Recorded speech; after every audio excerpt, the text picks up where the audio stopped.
Yeah, you know, good salespeople are like farmers because most people think that salespeople are like hunter-gatherers. You got to go out there, find the lead, hunt them down.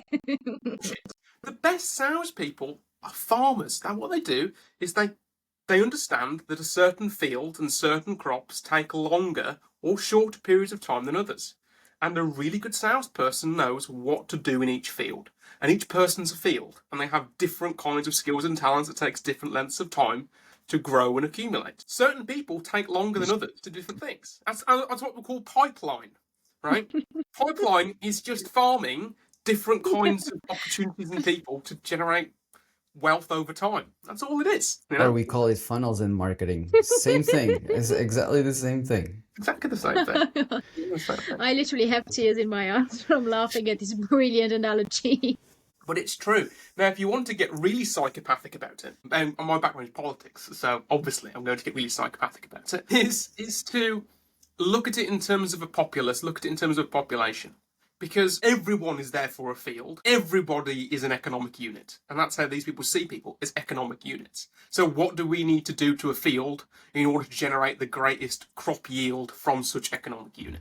So you can apply that to business, you can apply that to sales. And it's exactly what you have said, Dana, that I'm very Machiavellian. How dare you? But effectively, yes. You've got to find people, you've got to train them up, you've got to make sure that they're effective at what it is they're doing, and help them.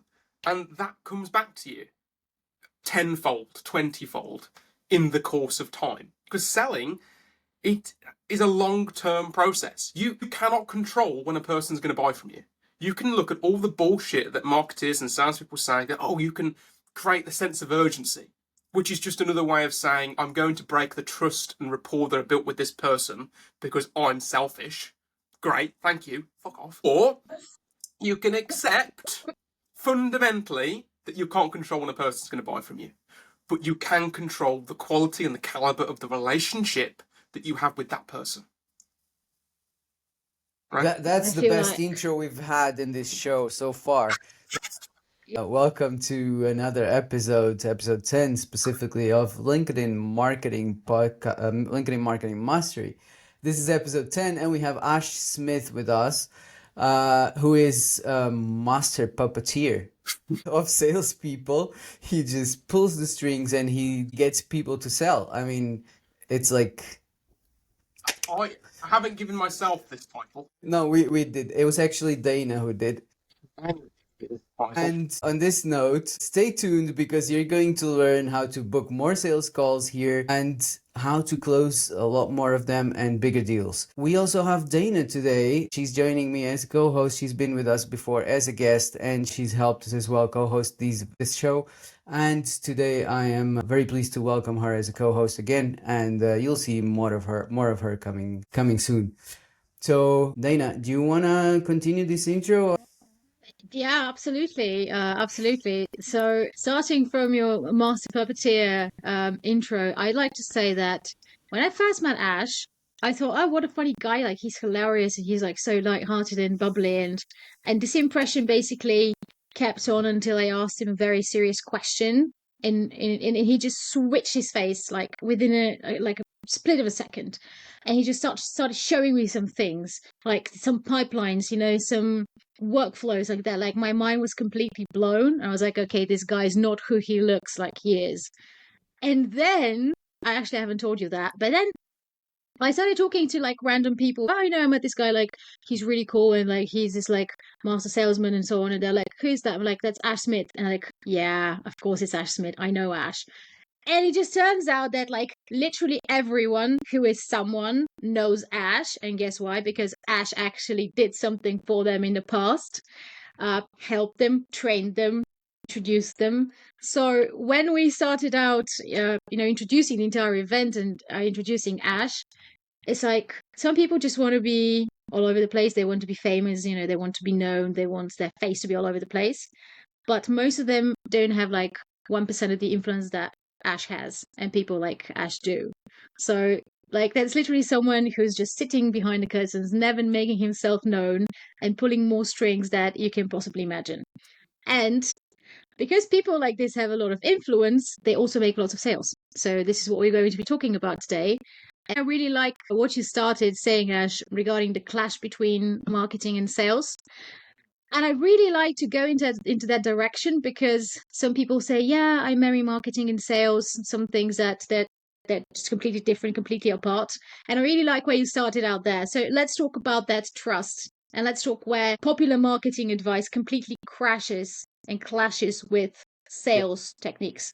So first off, do you guys remember when in the old days where you had the DVDs Yeah. and you could buy televisions that had like a DVD player in them? Do you Yeah. guys remember that, right? Yeah. Most of the time, what would happen is you'd look at a DVD player and you'd look at a television and you go, oh, they're sole purpose, sole function objects. But there's this DVD TV. No, there's probably going to be a bad TV and a bad DVD player. So you'd walk out with a shop with a DVD player and a TV. That is exactly how I feel about people who say I'm a top sales and marketing person. So you're basically shit at both. That's what I see, because they're similar but very very very different. I Yes, always say I'm a shitty salesman. that's fine. And I'm a marketer. And I'm a marketer, Yes. so yeah. Yeah. Often when marketing people typically, they need to be good at what I call little s sales. Little s sales is the ability to go out and actually do the selling. So that's like literally going out there, closing a deal, nurturing a lead. That is a very, very teachable skill. And once you have some principles in place, such as how you interact with the person, what is a buying cycle for that particular person, you can teach that skill to pretty much anybody as long as they have the confidence to use it. Then you have big S sales. Big S selling is the ability to work through others. So what are the systems and processes in place which allow you to do the work through others? And most people don't ever really consider big S sales until they have a company large enough, then realise, fuck, I can't keep doing the selling. And they have to move on to that process. I particularly enjoy big S selling. As mentioned, I enjoy working through others. I enjoy enabling and helping others do what it is that they want to do. And then this means that through their success, I can then do more with them and through them. The difference I see with marketing and selling is that marketing is the process you have to go through to communicate without the communication back. So marketing is the act of the shop window, the shop front window. It entices you to come in. Whereas sales, is a two-way dialogue. Once you're into the shop front, who are you talking to? The shopkeep, the shop owner. That's where sales comes in. And that is where we're having that dialogue. We're having that conversation. And it's always a conversation. Whenever someone has been selling or been sold to or whatever it is, it's always a two-way conversation. It's always a dialogue. Now, there's many things we can talk about in terms of that dialogue and why there is shitty selling, because shitty selling is a real thing. And often we have shitty selling when a person who is in dialogue with you isn't creating a powerful, trusting relationship. Yeah, it's the shop owner that gets out of the shop with a flyer in his hand. Come by. Yeah. We see this all the time. So if you look at some typical salespeople, even the language that they use is based around focus on the salesperson rather than the buyer. So they'll say sales cycle. Well, for the buyer, it's not a sales cycle, is it? It's a buying cycle. The buyer is buying. You are doing the selling. Well, why do we care about you doing the selling?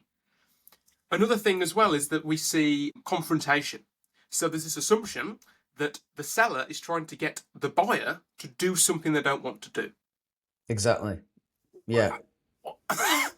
That makes no sense to me whatsoever. No.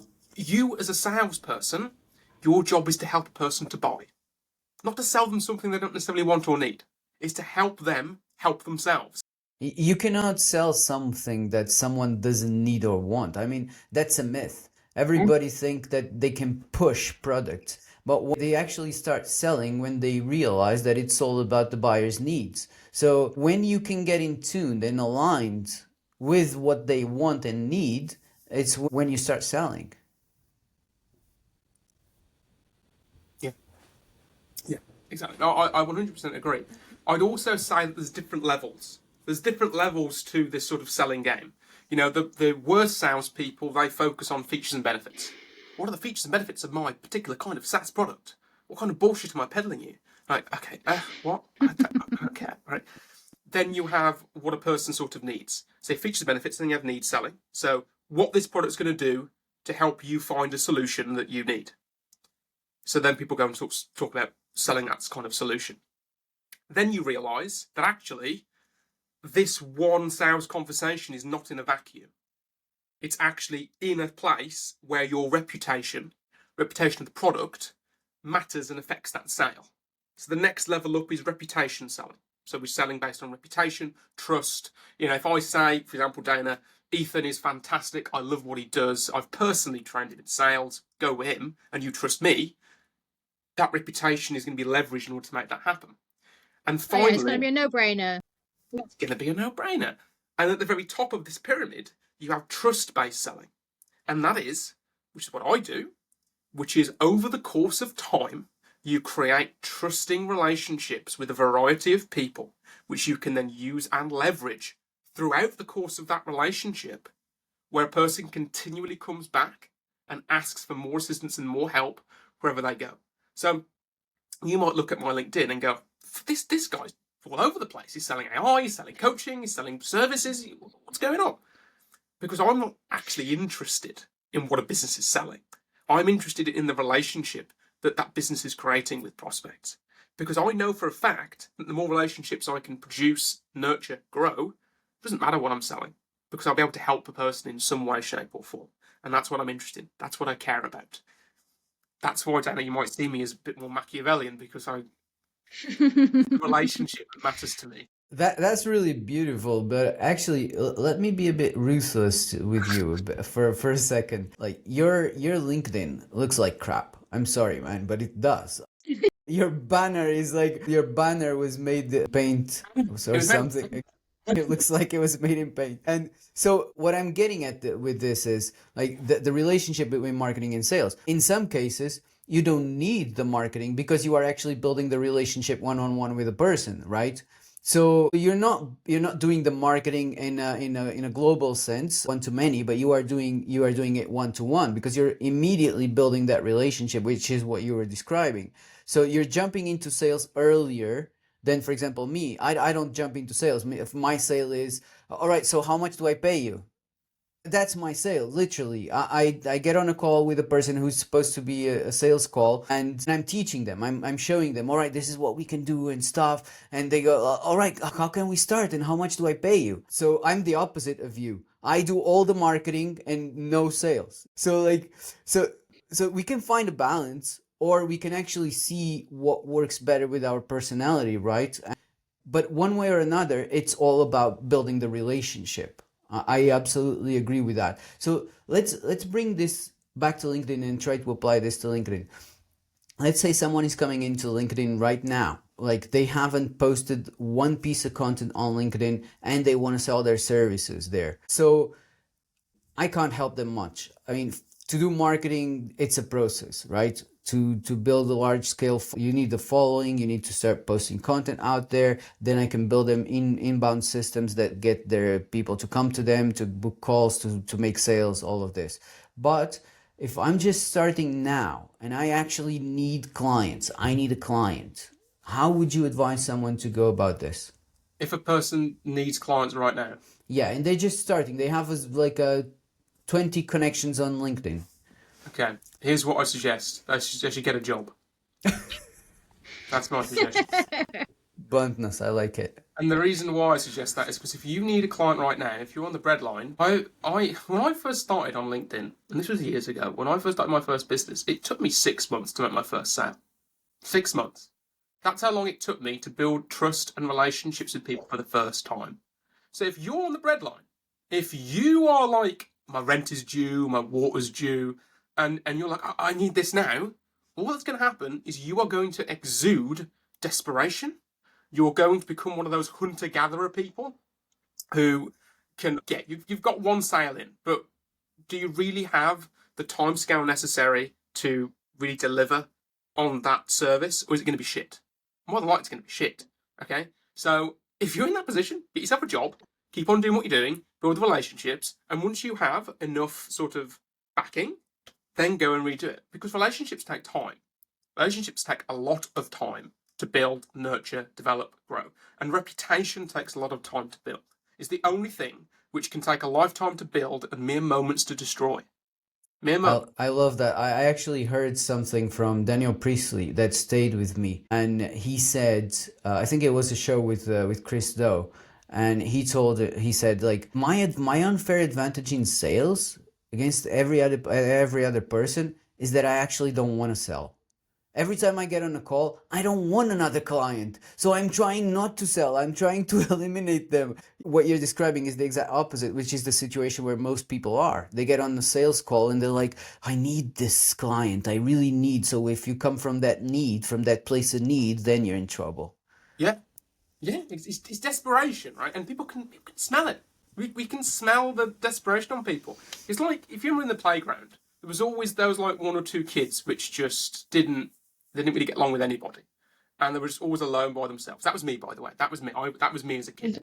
I didn't get along with anyone. I didn't really like people. I get along with some people. I'm very selective on who I have conversation with, and the ones who don't get on are the ones who are desperate for human connection and for that sale. So if you're in the playground, you're a little kid, you're going to people, please play with me, please play with me, please.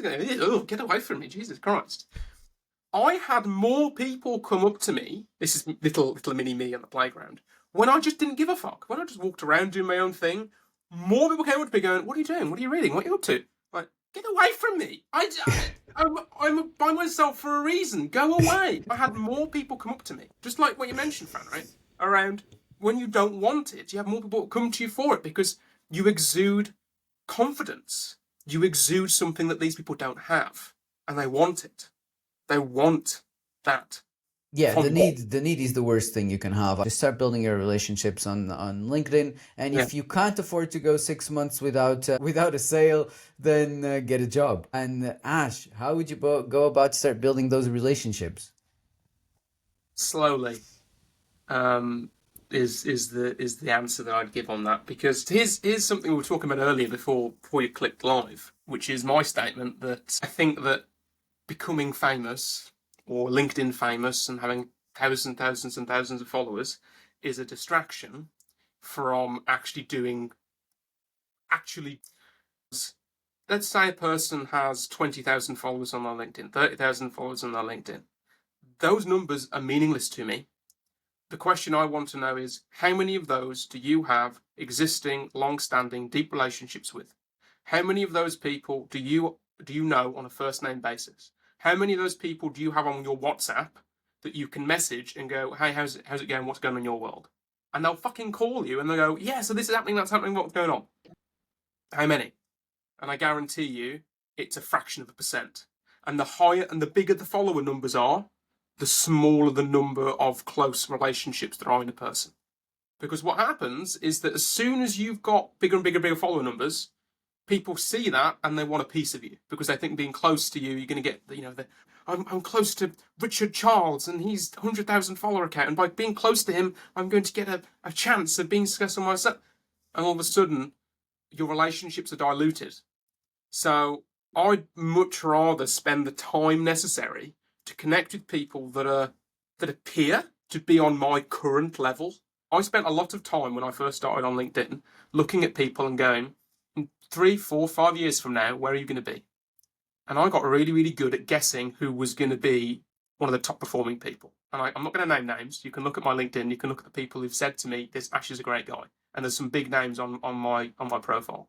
I got really, really good at guessing who was going to be there because they followed a certain pattern of people, a pattern of behaviour, and I got really good at spotting that pattern. So if you're just starting on LinkedIn, look for people which are producing content consistently. Here's the pattern. Pay attention. Take notes, people. Look for people that are producing content consistently. They are in the content of their content. They're producing something which is a little bit different, a little bit off cue, a little bit like this is slightly different to what I'm seeing in the current slop that is being delivered to you, because most of it is slop. Once you recognise that in a person, then look at their demographics. Where do they come from? What's their story? Is their story interesting enough to develop something bigger? Perfect example of this, you know her. Her name is Maya Ray Correa. She is massive. She works for Nike. She works for all kinds of different big companies. She's massive on Instagram. She's massive on LinkedIn. I started talking to Maya when she had 3,000 followers on LinkedIn. So I recognised that her story, and she has a fantastic story, brilliant story. I recognised what she had, the potential that she has, what she was trying to achieve, a huge purpose that she genuinely felt very close to her about. And again, you look at Maya, you look at what she's doing now, and I said, right, I want a relationship with this person. And we're both interesting people. We're still in contact. We still speak. We still have conversation because the relationship is bigger than the numbers. So it's not about reaching out to people with 30, 40, 50,000 followers. Fuck off. They don't matter. It's about reaching out to people that are going to be there in 3, 4, 5 years' time. And if you can be one of the people who assists them, well, a rising tide lifts all ships. Yeah, you're absolutely right. I mean, humans struggle with delayed gratification, and we're always looking short term. We want the gratification now and stuff. But actually, I'm gonna mention a person that's gonna create a frown on you. Alex Hermosi. His whole business is built on businesses above. Right now, I think it's above 6 million. If you're not making 6 million a year, you don't work with him. So everything he's doing before that, all his content, he says his books are as low in price as possible. He has all his courses. You can find them on his website, acquisition.com or something like Yes, this. acquisition. Free advertising for the guy now. Because he needs it. So if you go there, you can find all his courses there for free. He doesn't charge anything because he says he just wants to help you get to those 6 million. Then if you get to those 6 million, that's what you're talking about. That's what you're describing. Like building up that relationship is just doing it at scale. So when you're ready to work with him, you're probably going to choose him. I mean, his information is what brought you there, you know? So here's something I didn't tell you in the previous call we had. Homos is okay, but who I really, really like is a man called Dan Pena. Now, Dan Pena, if you I go know on Dan. YouTube, yeah. He's just blunt. He's extremely straightforward. He's basically a high functioning sociopath. Is what Dan Pena is. Before there was Hermosi, there was Dan Pena. And what he would do is he'd just teach you this methodology called Q&A, Quantum Leap Advantage, which is how to buy, sell businesses and how to generate massive wealth by leveraging OPM, other people's money. The reason I like Dan so much is he's so fucking honest. He's just so blunt. He's so honest. He'll tell you exactly what he's trying to do, exactly what he's trying to achieve. And I think that Harmosi's doing exactly the same thing. He's just earlier on in the life cycle of doing it. Yeah. Whereas Dan Pena, he's an older man. He's like, almost in his 80s. He's been there, he's done it. The last thing I heard about Dan Pena, I think he was in a yacht somewhere, just having a good time. Oh. What Dan Pena has done is that he has helped others generate masses of wealth. So he calls himself the $1 trillion man for that reason, because he can go back and he can look at all the people that he's helped and go, I've created X amount of money through these people. Hence why I much prefer Dan Pena to Hormozi. Yeah. Because if it was someone who I was looking up to in terms of the development they've done, what they've done to work through others, I'd rather compete with a $1 trillion man than Hormozi. And I know some great salesmen who work for Hormozi, some great salespeople. I've had a couple of times I've been offered to go meet Hormozi and I've turned them down. When he was launching School, for example, he was partnered with Sam Ovens, and I knew the guy who was consultant with Sam Ovens, and he recommended that I come out and be at the launch in Las Vegas. And I said, I'm okay, thanks. So behind the curtain, pulling the strings. Yeah, Ash, something that like people like to know, and usually I know most shows start with with this at the beginning. We usually don't. So, like a bit of your story. We're not gonna get into all of your story because even though you're quite young, we wouldn't leave. This would be a 5-hour call, 5-hour episode. Yes. Yeah, we can't do that. But I want you to talk a little bit about what brought you into sales. I know you met this very interesting person. How did you meet him, and how did he change your life? And how did you become what you are now in sales? So the person I owe everything to, and I mean genuinely everything, is a gentleman by the name of James Bennett.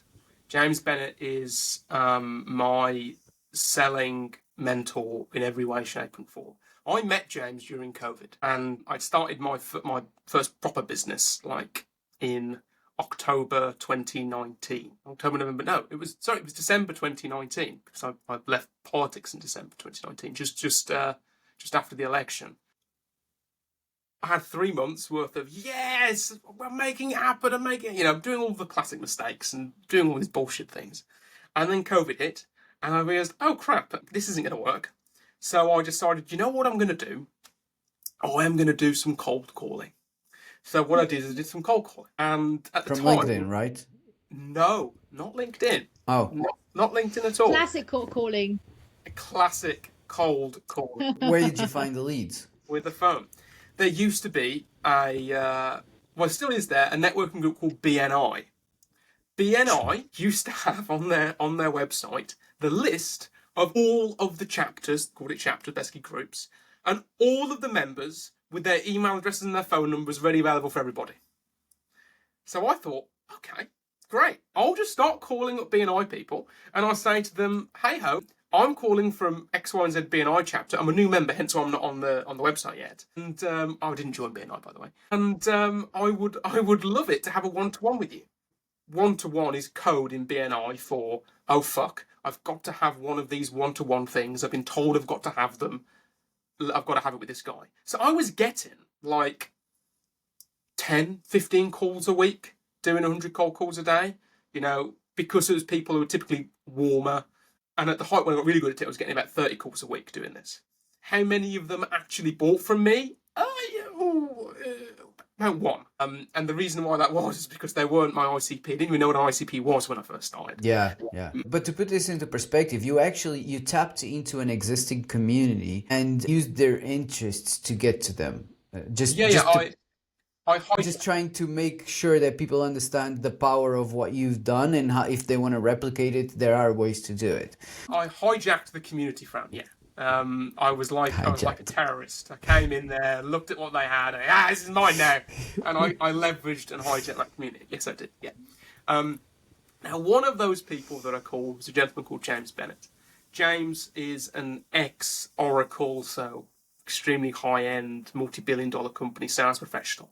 He's ran sales teams of hundreds of people. He's closed well over $1 billion worth of deals in his selling career. And I think he told me the biggest deal he ever did was with BT, worth £500 million, which is $650 million in one deal. I didn't know any of this when I called him. I just thought another guy, let's give him a call. Called him up. He got talking to me. My my cold calling call typically lasted back then about 5-10 minutes. This call lasted 2 hours. And I knew right there and then, this is something that's going to be very, very big. And what I later found out when he taught me his techniques and what he was doing, he was selling to me. He was selling to me, and he was selling to me a partnership which was going to take me and James years and years into the future. He taught me about selling for free because he wanted to give back. At the time, he was looking at something called a Pathfinder program, which was for small to medium-sized companies. And he wanted to understand what a small to medium-sized founder knew or didn't know. To which I said, I know absolutely fuck all, which was very helpful for him because if I didn't know anything, it meant that I was from a blank slate. So he could give me all of the best and most important sales knowledge without any of the bullshit. So we made this partnership at the beginning. He gave me a load of stuff for free. I gave him a load of my feedback around someone who's completely new. I learnt a sales skill. He learned what his ICP and what his problems were. And it didn't stop there. We carried on talking. We carried on going. I brought a couple of people to him. I've done coaching classes with him. I brought people with him. My business that I was reselling AI, I did it with him. He's now retired. And we've never met in person. Not once. Which is why next week I'm going to meet him for the first time in his house in Wales. And I'm very excited. He's told me he's going to take me for a long walk, which I'm not very excited for because it's cold. And yeah, he fundamentally changed my life. I owe everything I have and who I am in terms of a sales professional to James Bennett. And every single time I'm on a sales call with somebody and I'm training a bunch of people, I always say, this stuff does not belong to me. This belongs to James Bennett. I'm just the receptacle. I'm like the mouth of Sauron and just doing it with people. because it's going to be such a shame if he retires and his teaching and his training isn't around. So that's why I carry it on, and I've trained well over 200 salespeople now, in doing this over the course of about a year and a half, 2 years of properly going at it in terms of a sales professional, not just owning a business and doing different things. So yeah, that's James. And again, I'm going to keep saying it. I would not be here without him, and I owe him my entire life. That's awesome. Such a brilliant story. So you're the lucky guinea pig in a way. I was a lucky guinea pig, but you know what? I wouldn't have been a lucky guinea pig if I hadn't got off my arse and started dialing up people and calling people. You have to, being lucky is about being proactive. You've got to be in the right place in the right time to make the most use of it. And if I look back now, I've got 3 powerful relationships that I built during that time cold calling. One of them is with James Bennett. The other one is a guy called Kaz Ans, who we all know, who is one of my biggest friends. And the other one, who I'm not going to mention because he'd kill me if I did. So I'm not going to mention the third one. But yeah, James Bennett and Kaz, these people have followed me during my entire business life properly. And I work with Kaz now. The work I'm doing with a company called Strategy Ladders, great company, study recommend. I would not have got that if it wasn't for Kaz, and he helped me during a very, very difficult time in my personal life, and I would not have had that without Kaz. So you've got to be proactive. Got to be proactive. And I'd never done a cold call in my life. I'd never watched a course, never did anything. I just picked up my phone using my own credit and just started dialing the phone numbers on the internet. That's awesome. Yeah, it's better to be doing something wrong than to not be doing anything at all. Yeah. Because at least, yeah, you're increasing your luck area one way or the other. Yeah. The more wrong you do, the more you'll find out the right path. Yeah. So, yeah, you're not gonna be lucky doing nothing. You're gonna be lucky doing things. I love how you took the opportunity into your own hands, or you created the opportunity, and eventually it was bound to happen one way or another. You were lucky you found that guy, but if it wasn't that guy, it would have been something else that would have led you into the path. Or if it wasn't this path, it would be a similar one.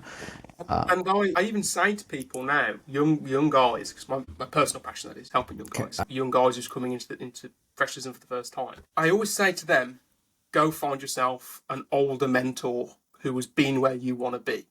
And is sort of entering the end. Because I really hate this. I don't like buying courses and programs from people who are in the game.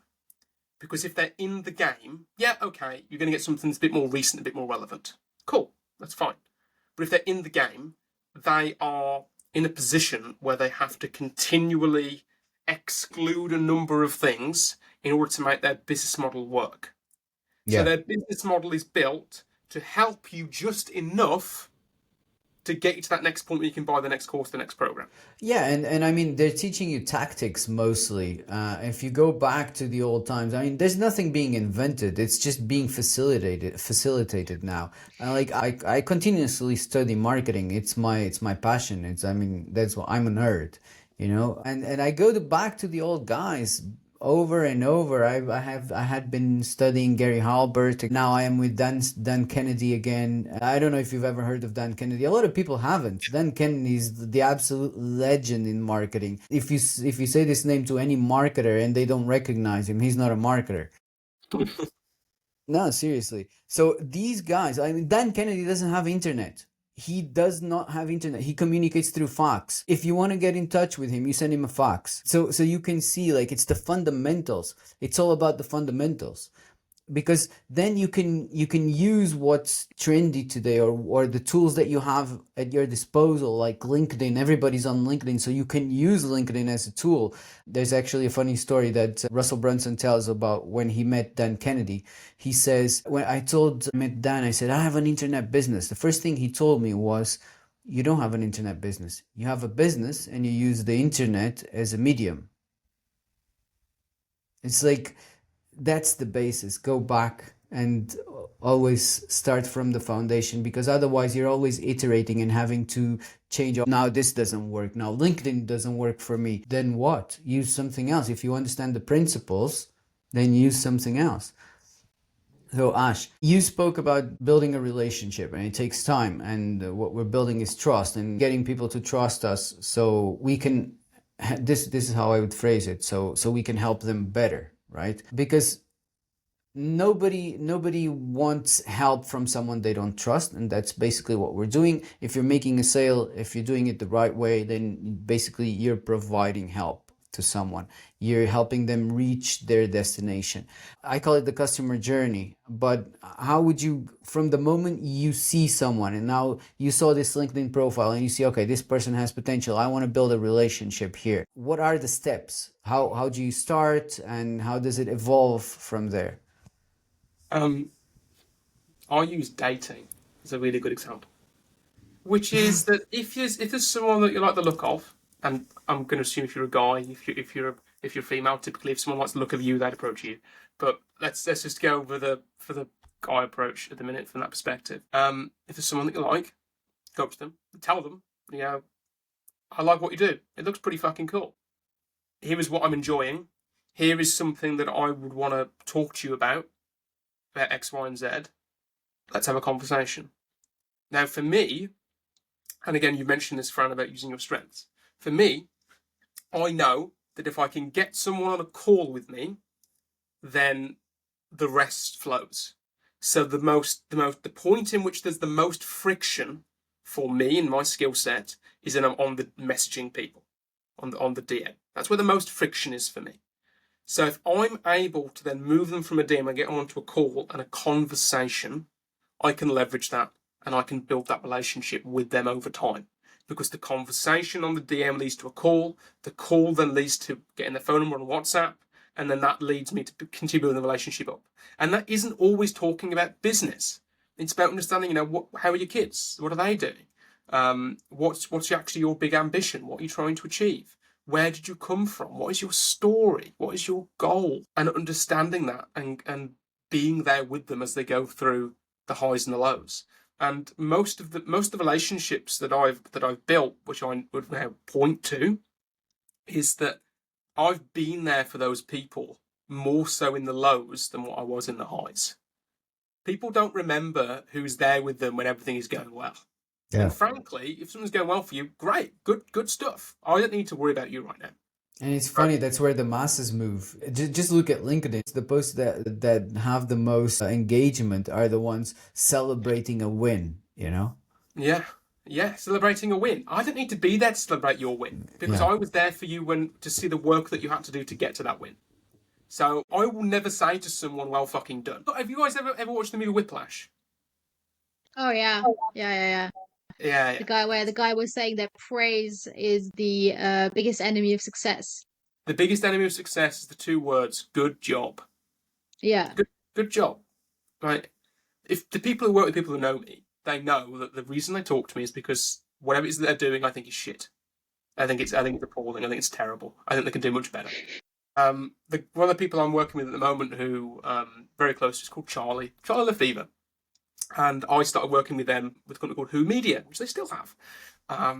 The big phrase that they remember me screaming at them and shouting at them is up your fucking tempo, which is from the movie Whiplash.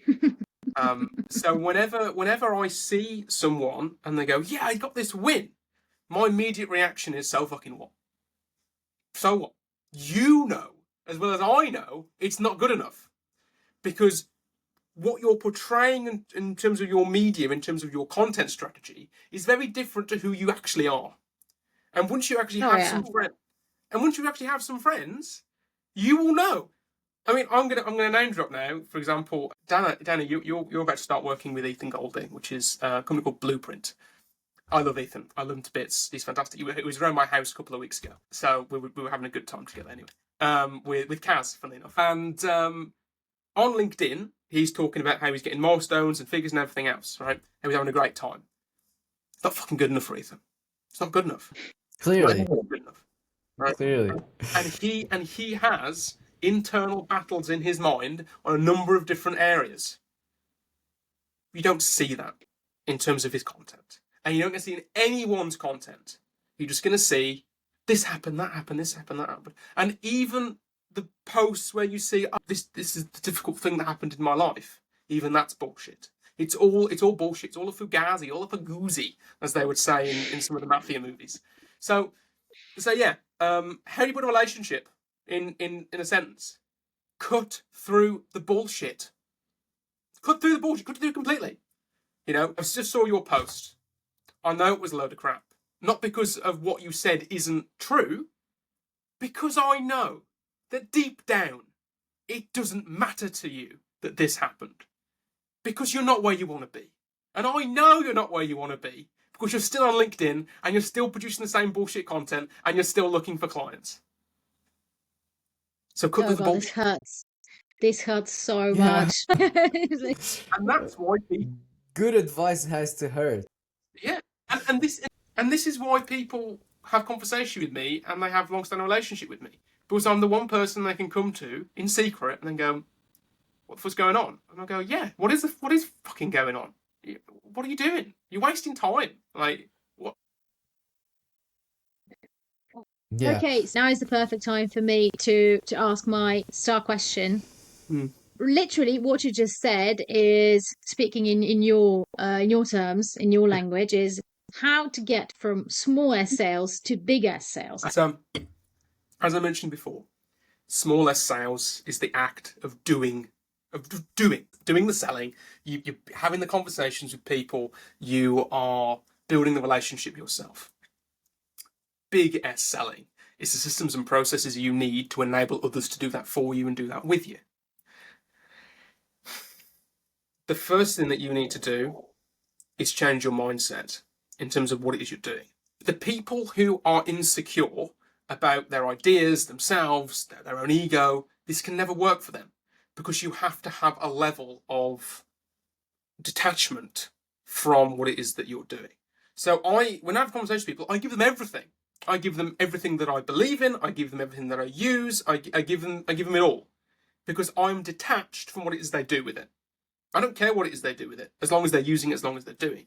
So what I do is that I have systems in place. For example, I've got a spreadsheet of every single relationship that I have with everybody on sort of online. And I have reminders in place on when to contact certain people at certain times. I've got a reminder in 2 years to contact a certain person that I haven't spoke to for like the last 6 months about a certain topic. In other words, you have the biggest pipeline in the world. Seems like it. Well, it is. Yeah, but I don't call it a pipeline. What I call it is my farm. Because what I'm doing is that I'm looking at every single person as a field. And I know the kind of potential that each person would typically have and what needs to happen to move them to a place that's going to be beneficial for them, beneficial for me. So I stop looking at people as individuals. I start looking at them as groups of people which have certain problems, so I can group them together in a certain way. And then I go, okay, if this person achieves X, Y, and Z in 4 or 5 years, what is then going to happen? And if I get this person to achieve X, Y, and Z in a number of years, what's then going to happen? And then how can I leverage myself now to be in a better position in X amount of time with X number of these people? You're playing 3D chess. I wouldn't even say. Chess is far too restraining to really get a grip. Yeah, that's true. Yeah. Of like what this is, because there's no rules with this. There's no rules. For example, right now, I'll tell you this as well. Right now, I'm looking at a project around bringing creator culture from the likes of LinkedIn and TikTok, so from the likes of YouTube and TikTok to LinkedIn. That's something I'm working on right now. So that is actually producing something which does this en masse for creators that are between 3,000 and 7,500 follower count. And going, okay, what can we do to help you achieve X, Y, and Z? And we can do this with hundreds of people, thousands of people. So it's not just first step, which is obviously stepping back and being sort of detached from the outcome. And step 2, it's about looking and understanding where people are, what the struggles are, and grouping them together. Third thing you need to do is understand what is going to happen. You've got to think it through all the way to the end. What's going to happen if I get Maria to 40,000 follower count? Can she take it? Does she have the mental sort of fortitude to take on that level of like focus and attention? Should I therefore put my attention on someone else if she can't? And these are the kind of things you've got to really think about if you're in this for the long term, because you've got to play long-term games. with long-term people.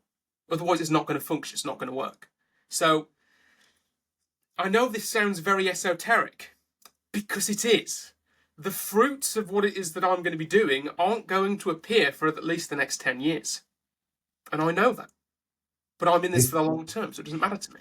Is that through AI? I know you have a passion for AI. AI is simply a tool for me to use to achieve the ends that I'm looking to achieve. Yeah, no, I mean this project that you described. It has an AI component. But I see AI as a tool to use to enhance human communication and to enhance human relationships. Oh, absolutely. But then I would say that because I'm in sales. It's all human relationships. So from a marketing perspective, it's something else. So it's just a very skewed sort of way of looking at it. So again, I know, Dan, that was very esoteric in terms of my answer. So if you want to quiz me on any particular point, please do. I've got one question. You said something very interesting, that you're playing the long-term game with long-term people. Now, Yeah. I completely understand your concept of the long-term game, but I'd be very curious to hear your take on how exactly do you recognize long-term people? They have a purpose. People who have a purpose. They Yeah, have a but purpose. most people have some kind of a purpose. The question is, like, how do you know that it's an elevated enough purpose? But most people's purpose is bullshit. My purpose is to, so okay, and this is going to cut people sort of down the middle here, and I'm probably going to get quite a lot of people dislike me for saying it. If a person says to me, my purpose is to be happy, my purpose is to help my family, my purpose is to ensure that my kids are fed, great. I'm glad that you have a purpose. I'm glad that you have something which is going to push you in life. But I know for a fact that once you achieve those goals, you are going to be left with something else. And you don't know what that is yet. I know for a fact those people are going to crumble away once they've hit their certain goal to achieve. They're either going to stagnate away, or once they've achieved it and they've done it, they're going to have a crisis. Yeah. So I avoid those people. Humans need something to constantly pursue. Historically, high performance athletes, like Olympic athletes and even astronauts, after they've achieved their goals, they're left into depression because they don't know what else to do. There's nothing else to do. Yeah, exactly. I did my psychology dissertation on purpose. So I looked through all the material. I did experiments based on purpose, and that's when I discovered that there are different kinds of purposes, and not all purposes are equal. So I stay away from people who have purposes which I would describe as, I don't want to say mundane, but they are the purposes of the physical, tangible world. I want a person who has a purpose which goes beyond the norm, which goes beyond something other than themselves. Then what I do is I bullshit test them. So if they tell me my purpose is X, Y, and Z, I will then say to them, okay, now I want you to talk me through every single step that you've considered to get to X, Y, and Z. And if a person says, oh, well, I haven't thought it through, you're bullshitting me then. You've just told me something because you think it's going to make me happy. What makes me happy is, as Nietzsche would say, feeling of an increase of more power. That's what makes me fundamentally happy. I don't care if you think what your bullshit is going to make me happy. It's not. So come back to me once you've actually figured out what it is you want to do. So long-term people, and typically the people who have the strongest purpose, the people who've experienced the most pain. Yeah. So I want to hear stories with pain in them, because I know that something. But most of us, we haven't found our purpose. How would you help someone find their purpose if they haven't? A very, very famous psychologist. I can't remember his name now. Piaget. Jean Piaget, the developmental psychologist. Yeah, the developmental psychologist. Yeah. Yeah. He said, if you do not know your purpose becomes to find your purpose. That then becomes your purpose. The way that I've found that people find their purpose best is with an extreme amount of pain, extreme amount of suffering. It's going into the very depths of your soul and discovering the reason for your existence. Right. But we can't really advise people to purposely get into pain, right? So well, there's two different kinds of pain. There's useless pain, which is only there that just harms you in a way, and there's useful pain, the kind of pain that pushes you and makes you strong. what I'm saying to people is that you need to live freely and openly to put yourself in vulnerable situations emotionally and spiritually, which push past that point. You can be wealthy and you can do that. You can be poor and you can do that. To heartedly and to get your heart completely smashed into smithereens, if someone hasn't experienced that, then what the fuck are they doing? Seriously. Being You know? afraid. Yeah. They're afraid. And the people who have fear in their heart that's driving them will never truly experience that overarching push that of purpose that is in their lives. And so, like I mentioned, I don't work with people who aren't living 100%. Because if you're not here to live 100%, what are you doing? You know? What are you doing? As I'd say to Charlie and everyone else, up your fucking tempo. It's not good enough. Keep going. More, more, more, more, more. Yeah. You know? Ash, you said something really interesting, and I think I interrupted you there. Leveraging our strengths to make the sale, like to build that relationship the best way. You mentioned that your strength was getting on a call, like you don't like DMing, texting and stuff.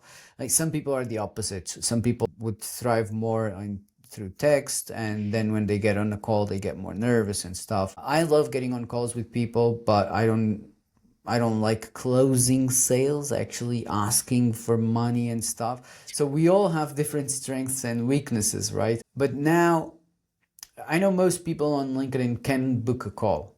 Call it a sales call, a coffee call, like they call it nowadays, or whatever you want to call. But now, how would you go about turning this person that you met, this relationship you've been building through DMs, through other calls or whatever, into a client, if you'd have to? I know I'm talking small sales here. I'm talking mostly about the usual LinkedIn sale, like the 4-figure, even 5-figure deal, you know? Yeah. I mean, I would say what you're doing, Fran, is you're selling, but you are selling via doing. You're selling via doing. If a person thinks that what you've got is really cool and they want a piece of it, have the conversation. You just go, yeah, I mean, I want to keep doing this work with you. I love doing this work with you. But in order to make that work, we should figure out in terms of payment how we're going to make that happen. And that's is show me what it is that you would normally do. And they do these wonderful things. For example, there was a client I once had who was an accountant, and he had no idea how to sell. So just show me what you do. And what he would do is he'd take a tax return and he would then go through it with you, and then he'd say, we can save you X percentage of this one, X percentage of this one, X percentage of this one, we can do X, Y, and Z. And the entire 30-minute, 40-minute call was just him doing that. How much more powerful is that than the accountant going, oh yes, well, we can do X, Y, and Z, and yes, we can make sure you're more tax efficient. Bullshit. I want someone to go through my previous tax return, tell me how much money I wasted last year with the previous bullshit accountant, and show me what you would do differently. And then you add at the end of that, great.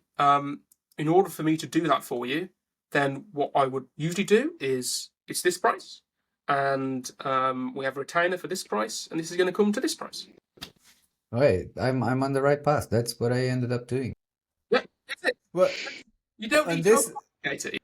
yeah, I like it. On this note, I mean, it was a natural evolution. I just played on my strengths and Yes. my weaknesses. But on this note, a lot of people, and now I'm gonna hit a bit on marketing. A lot of people are actually trying to do this straight on LinkedIn, and I think most of the times this is wrong, because and what's the difference between you who are just showing me what you can do on LinkedIn and the other guy, just when I scroll my mouse or or my thumb just a tiny little bit down, another guy that is saying he can do the same thing?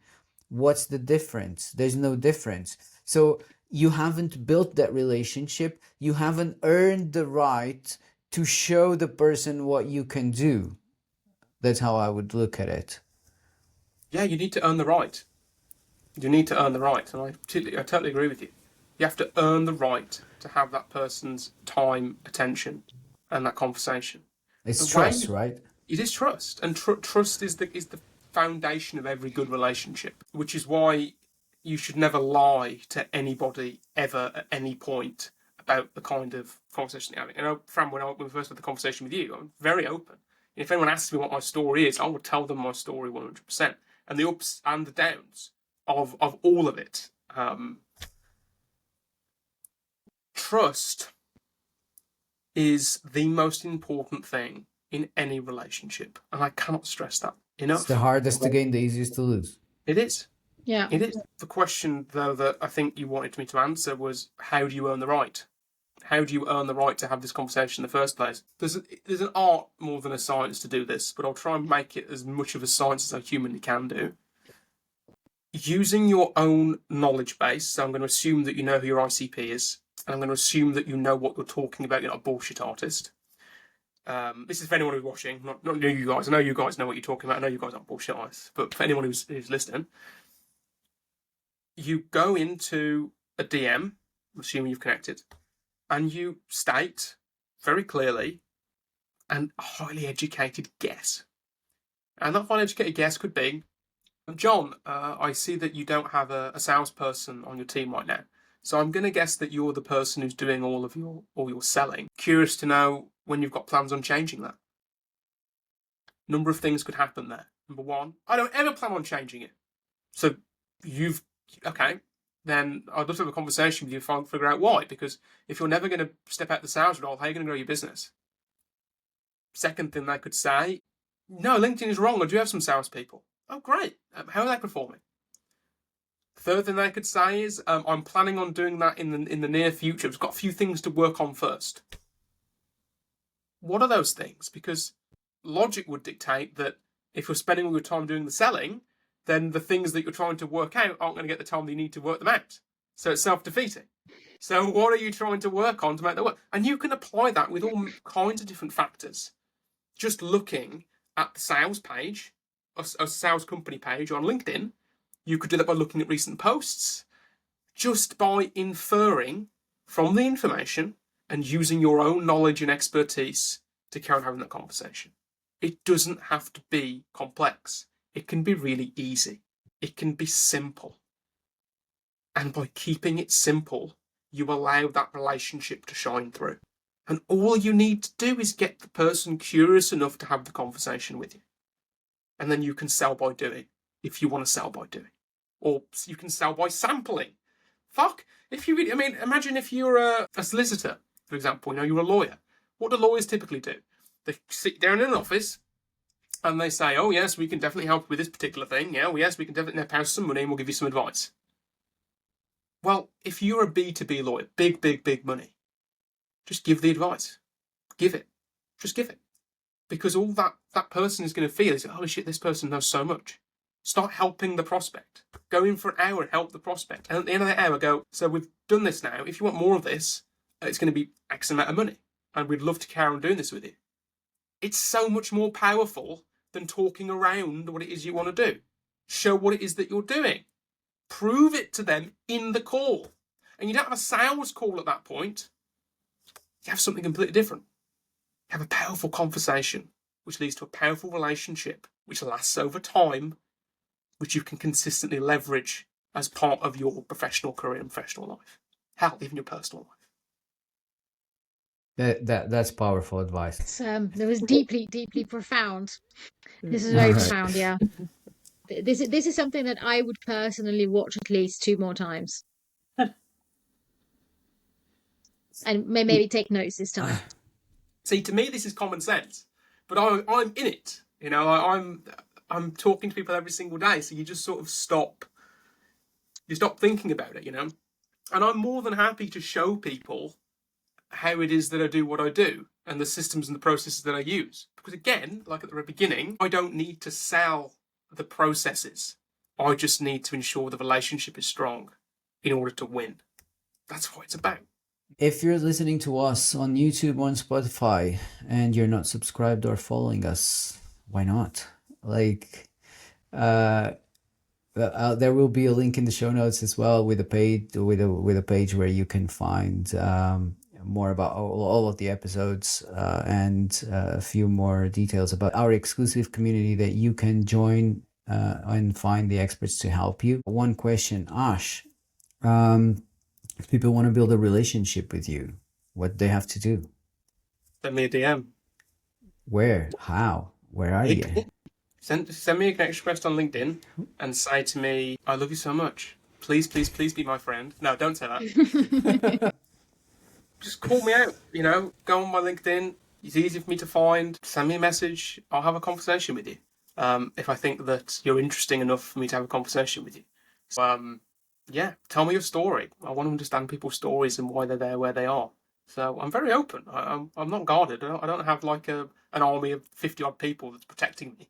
Right. I'm gonna leave your LinkedIn profile in the show notes, but for those who want to look for it, Ash Smith on LinkedIn. I suppose that's your handle as well, right? Yeah. All right. Sometimes I Amazing. look blue. So yes, look for the blue. Awesome. Thank you so much for joining us here. It's been Dana's favorite episode so far. Yeah, absolutely. Yeah. I've loved this conversation as well, Ash. I feel privileged to have had you here on the show. Thank you very much, man. Thank you for having me. I'm more than willing to come back if you want more sociopathic Machiavellian conversations. I'm sure Dan will. Anytime. Anytime, man. Absolutely. Indeed. Thank you so much for your time. This was a real pleasure.